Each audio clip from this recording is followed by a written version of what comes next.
नमस्कार, अपना बिहार में आपका स्वागत। मैं राहुल ओझा आपके साथ। इंडी गठबंधन की बैठक में नीतीश कुमार ने संयोजक बनने के प्रस्ताव को ठुकरा दिया। नीतीश कुमार को इंडी अलायंस का संयोजक बनाने का प्रस्ताव रखा गया, लेकिन नीतीश कुमार ने इससे इनकार कर दिया। सूत्रों के हवाले से खबर है कि नीतीश ने संयोजक के लिए लालू प्रसाद का नाम आगे कर दिया है। नीतीश कुमार ने कहा है कि अगर ऐसा है तो लालू प्रसाद को ही संयोजक बना दीजिए। नीतीश ने कहा कि लालू प्रसाद सबसे वरिष्ठ हैं, उन्हें गठबंधन का संयोजक क्यों नहीं बनाया जाना चाहिए। नीतीश ने मीटिंग में कहा, मेरी किसी पद में कोई दिलचस्पी नहीं है, हम चाहते हैं गठबंधन जमीन पर आगे बढ़े। जरूरी है कि गठबंधन में शामिल दलों में एकजुटता बनी रहे। नीतीश के इस कदम के बाद सियासी अटकलों का बाजार गर्म है। आखिर संयोजक पद का नीतीश लालू के पाले में क्यों डाल रहे हैं? बड़ा सवाल यह भी है कि इंडी गठबंधन का संयोजक कौन होगा।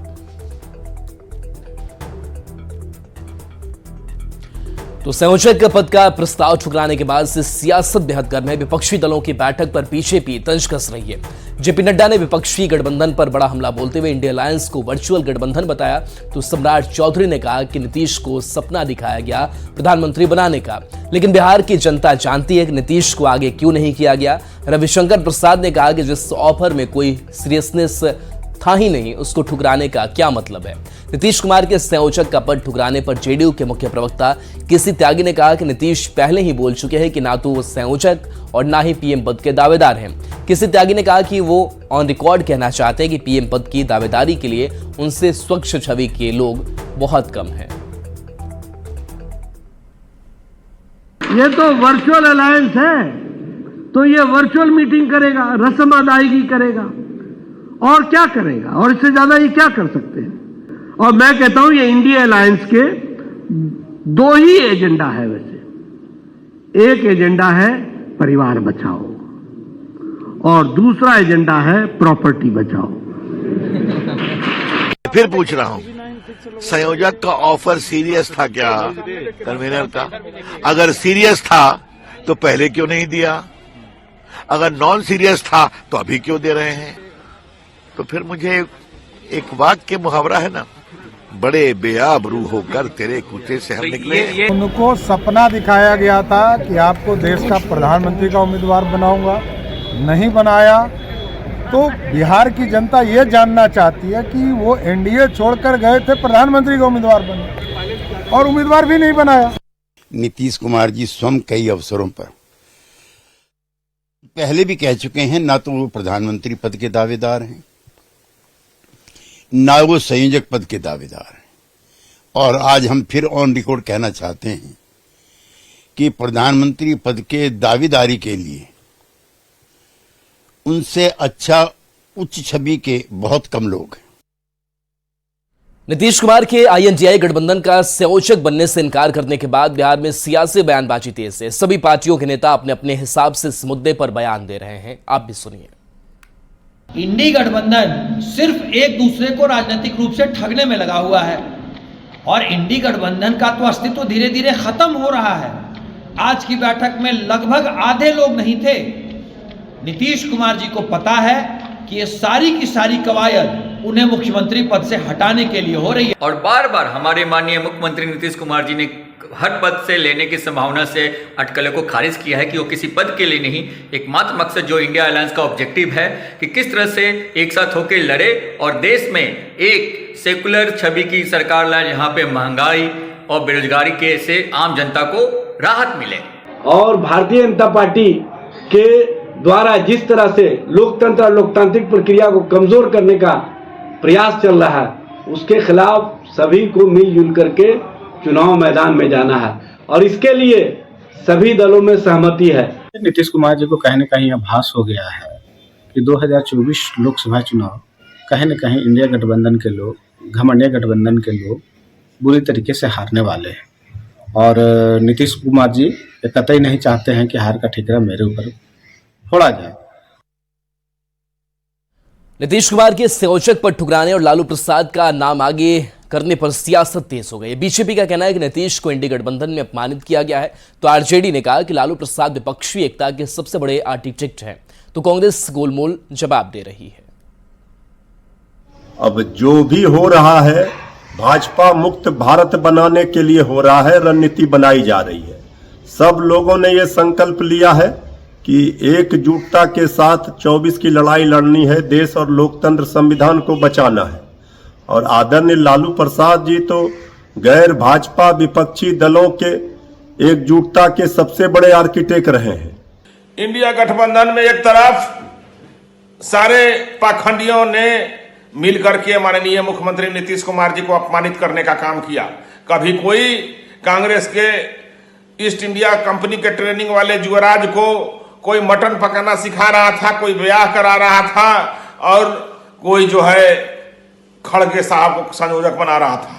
तो नीतीश कुमार जी को कहीं ना कहीं जमीर जगा होगा, चूंकि जमीर मार करके कितना दिन अमीर बने रहते, तो हो सकता है कि जमीर जग गया हो और उसके बाद जो है इन्होंने ठुकरा दिया है। लालू जी हुई और नीतीश जी सबके सर्वमान्य और स्थापित नेता है महागठबंधन के। यह है कि महागठबंधन में वही नेता बनेगा जो सबकी सहमति से बनेगा, सबको स्वीकार्य होगा।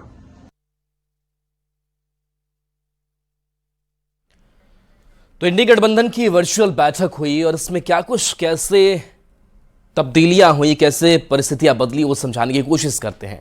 तो नीतीश को संयोजक बनाए जाने का प्रस्ताव इसमें रखा गया जो इंडी गठबंधन की वर्चुअल बैठक हुई।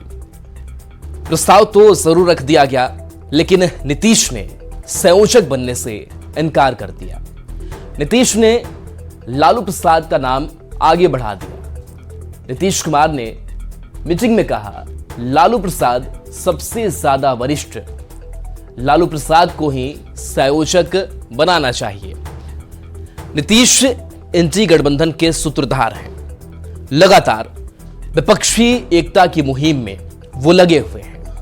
आखिर नीतीश ने संयोजक का प्रस्ताव क्यों ठुकराया, ये सवाल लगातार बना हुआ है। नीतीश संयोजक पद से दूर क्यों भाग रहे हैं, सवाल जिस तरीके से सामने आए और ऐसे में नीतीश के फैसले पर अटकलों का बाजार कर रहे हैं। क्या नीतीश सारे विकल्प खुला रखना चाहते हैं? सवाल ये है। क्या नीतीश कोई बड़ा कदम उठाने वाले हैं? सवाल ये भी है कि क्या गठबंधन में सक्रियता नीतीश कुमार नहीं दिखाना चाहते हैं और इसी वजह से वो थोड़े अलग थलग रहना चाहते हैं? क्या कांग्रेस के रवैये से नीतीश की नाराजगी है? सवाल ये भी है। और क्या नीतीश बिहार की सियासत पर फोकस करना चाहते हैं और इस वजह से प्रस्ताव को ठुकरा दिया?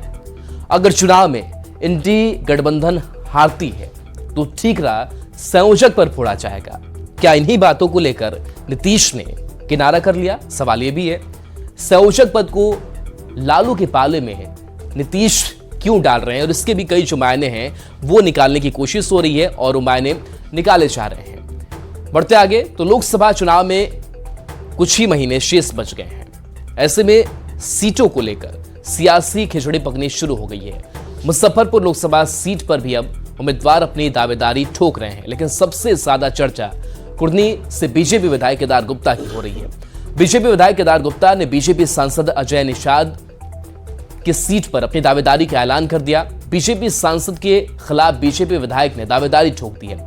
बीजेपी विधायक केदार गुप्ता ने कहा कि वो मुजफ्फरपुर लोकसभा सीट से चुनाव लड़ना चाहते हैं। केदार गुप्ता इसको लेकर जातीय समीकरण का हवाला दे रहे हैं।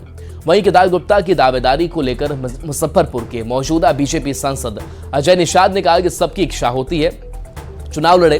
केदार जो भी दावेदारी पेश कर रहे हैं उसमें कोई बात नहीं है, ये सब शीर्ष नेतृत्व तय करेगा कि आगामी लोकसभा चुनाव कौन लड़ेगा। भारतीय जनता पार्टी का हम अनुशासित सिपाही हैं और पार्टी अगर समझती है कि केदार गुप्ता को लड़ाना है तो हम जरूर लड़ेंगे। 3 बार विधानसभा का चुनाव लड़ा हूँ, 3 बार मुखिया का चुनाव लड़ा हूँ। रात दिन जनता का काम करता हूँ और पार्टी का काम करता हूँ। और भारतीय जनता पार्टी में कोई नहीं जानता है किसको कहाँ से लोकसभा का चुनाव लड़ा दिया जाएगा, किसको कहाँ से विधानसभा का चुनाव लड़ा दिया जाएगा। आपने मध्य प्रदेश में देखा ही है। डिमांड करने का उनका अधिकार है, वो करें, लेकिन उनका कहना है कि मतलब जो नया सियासी समीकरण है, जातीय समीकरण है, उसमें वो पीठ बैठ गए। अब तो उनका सोच है ना, शीर्ष नेतृत्व भाजपा का क्या तय करता है तो उस पर निर्भर है ना। हर आदमी की अगर इच्छा कोई चीज जगी है तो उसका इच्छा को तोड़ना उचित नहीं है।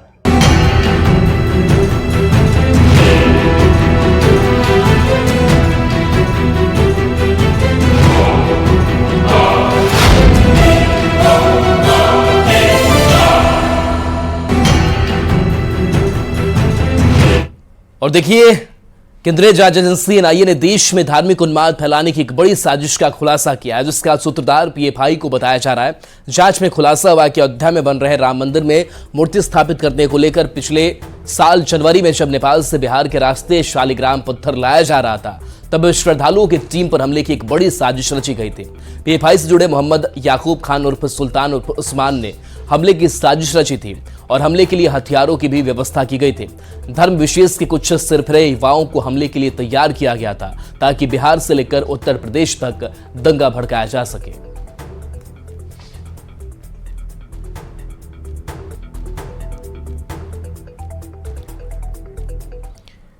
बड़ी खबर मुजफ्फरपुर से आ रही है, जहां बेखौफ बदमाशों ने एक ज्वेलरी दुकान में लूटपाट के दौरान कई राउंड फायरिंग भी की है। बदमाशों ने दुकान के एक कर्मचारी को भी गोली मार दी, जिसे इलाज के लिए अस्पताल में भर्ती कराया गया है। पुलिस ने मौके से 2 खोखा बरामद किया है। वारदात का सीसीटीवी फुटेज भी सामने आया है। अपराधी दुकान में हथियार की नोक पर जमकर उत्पात मचा रहे हैं। दुकान कर्मचारी जिंदगी की भीख मांग रहे हैं। करीब 6 की संख्या में आए अपराधियों ने जमकर उत्पात मचाया। घटना सदर थाना क्षेत्र के भगवानपुर रेवा रोड की है। हीरालाल सर्राफ एंड ज्वेलर्स दुकान में 3 बाइक पर सवार आधा दर्जन बदमाश पहुंच गए और दुकान में घुसकर लूटपाट करनी शुरू कर दी। हालांकि तब तक दुकान के मालिक कैश लेकर जा चुके थे, लेकिन बदमाशों ने कीमती गहने लूट लिए। बदमाशों ने दुकान के अंदर करीब 5 से 6 राउंड गोली भी चलाई और कर्मियों को बंधक बनाकर लूटपाट की घटना को अंजाम दिया। पुलिस सीसीटीवी फुटेज के आधार पर अपराधियों की पहचान में जुटी हुई है। हम दुकान से बाहर निकले हुए थे कुछ काम से, अचानक हमको फोन गया कि कुछ अपराधी प्रवृत्ति के लोग दुकान में घुस चुके हैं और सबको बोल रहे हैं कि कैश निकालने के लिए। संजोग से दुकान उसमें क्लोज हो चुका था, किसी के पास कुछ था नहीं, इसलिए वो लोग काउंटर में कुछ सामान जो लगे हुए थे नॉमिनल जिनका कोई ज़्यादा वैल्यू नहीं था, वो लोग काउंटर को तोड़ फोड़ कर झोला में रख कर ले गए और शायद 3-4 राउंड फायरिंग भी किए हैं। 4 आदमी अंदर अचानक घुस गया, सभी के हाथ में गन था। वो रोकने की कोशिश किया तो हमको ढकेल गया, उसके बाद फिर फायरिंग करने लगा। कैश बॉक्स मांग रहा था सबसे, नहीं मिलने के बाद हम सब तोड़ताड़ किया। 6 के आसपास लोग अंदर घुसे हैं और घुस करके लूटपाट करने की कोशिश की है। इनका दुकान बंद करने का समय था और इनके अंदर 5 से 6 के आसपास में लोग अंदर दुकान में बैठे हुए थे। तो लूटपाट ज़्यादा कुछ हो नहीं पाई, ज़्यादा कोई सामान नहीं ले जा पाए, लेकिन इन्होंने एक दहशत फैलाने के लिए गोलियां चलाई थी। उसी क्रम में एक आदमी को पैर में गोली लगी है, जो भी इलाजरत है। बड़ी खबर गया से, जहां रेल पटरी में दरार आने के बाद 1.5 घंटे तक परिचालन बाधित रहा। गया कोडरमा रेलखंड में यदुग्राम बसकटवा के बीच अपलाइन पर रेल पटरी में दरार आ गई, जिसकी सूचना चाबीमैन ने रेलवे अधिकारी को दी। इसके बाद रेल कर्मी पटरी को ठीक करने में जुट गए। रेल पटरी को ठीक करने में 1.5 घंटे का समय लग गया। इस दौरान अपलाइन में मालगाड़ी खड़ी रही।